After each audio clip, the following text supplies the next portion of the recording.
Hi friends, நாம் இன்றைக்கி உருளைக்கிழங்கு கேரட் கடலப்பருப்பு கூட்டு செய்ய போகிறோம்.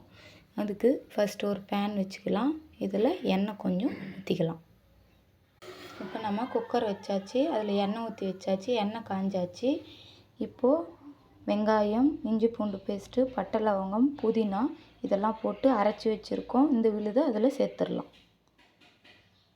பாருங்கள் ஃப்ரெண்ட்ஸ், நம்ம இந்த விழுதை சேர்த்தாச்சு. அரைச்ச விழுதை இதை சேர்த்து நல்லா கலந்து விட்டுடலாம். இது நல்லா வதங்கி வரட்டும். இப்போ நம்ம தேங்காய், தக்காளி சேர்த்துருக்கோம். இது கூட கொஞ்சம் வெள்ளை எள்ளு சேர்த்து இதை நம்ம அரைச்சி எடுத்துகிட்டு வந்துடலாம். ஃப்ரெண்ட்ஸ், இப்போ இது வதங்கியாச்சு. இப்போ நம்ம காயும் கடலைப்பருப்பும் சேர்த்து எண்ணெயில் நல்லா வதக்கி எடுத்துகிட்டு வந்துடலாம். பாருங்கள் ஃப்ரெண்ட்ஸ், இப்போ இது நல்லா எண்ணெயில் வதங்கிருச்சு. இப்போது நாம் இதில் தக்காளி, தேங்காய் அரைச்ச விழுதை இதில் சேர்த்துடலாம். பாருங்கள் ஃப்ரெண்ட்ஸ், இப்போ அரைச்ச விழுதை சேர்த்தாச்சு. இப்போ நாம் ஒரு 1 டேபிள் ஸ்பூன் அளவு மிளகாத்தூள் இதில் சேர்த்துடலாம்.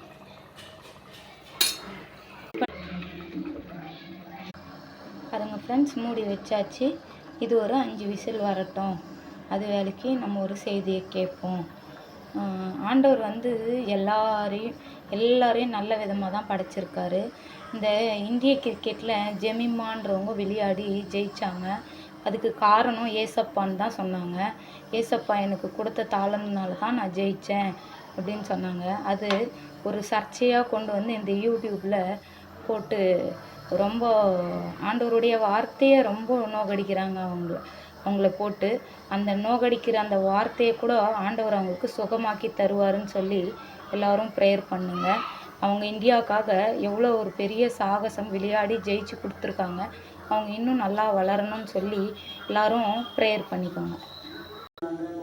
எந்த ஜாதி எந்த மதம்னு பார்க்காதீங்க ஃப்ரெண்ட்ஸ். எந்த நாட்டுக்காக விளையாடினாங்கன்னு பார்த்து ஜெமிமாவுக்கு எல்லோரும் ஒரு வாழ்த்து சொல்லுங்கள்.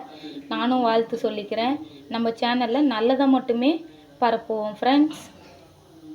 பாருங்கள் ஃப்ரெண்ட்ஸ், சூப்பரான கூட்டு ரெடி ஆகிடுச்சு. நீங்களும் ட்ரை பண்ணி பாருங்கள். ட்ரை பண்ணி பார்த்துட்டு கமெண்ட்டில் எப்படி இருந்துச்சுன்னு சொல்லுங்கள். லைக் பண்ணுங்கள், ஷேர் பண்ணுங்கள், மறக்காமல் சப்ஸ்கிரைப் பண்ணுங்கள் ஃப்ரெண்ட்ஸ்.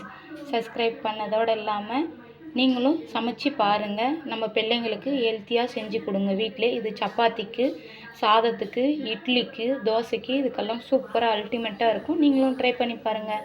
பாய் ஃப்ரெண்ட்ஸ், நெக்ஸ்ட் வீடியோவில் மீட் பண்ணுறோம்.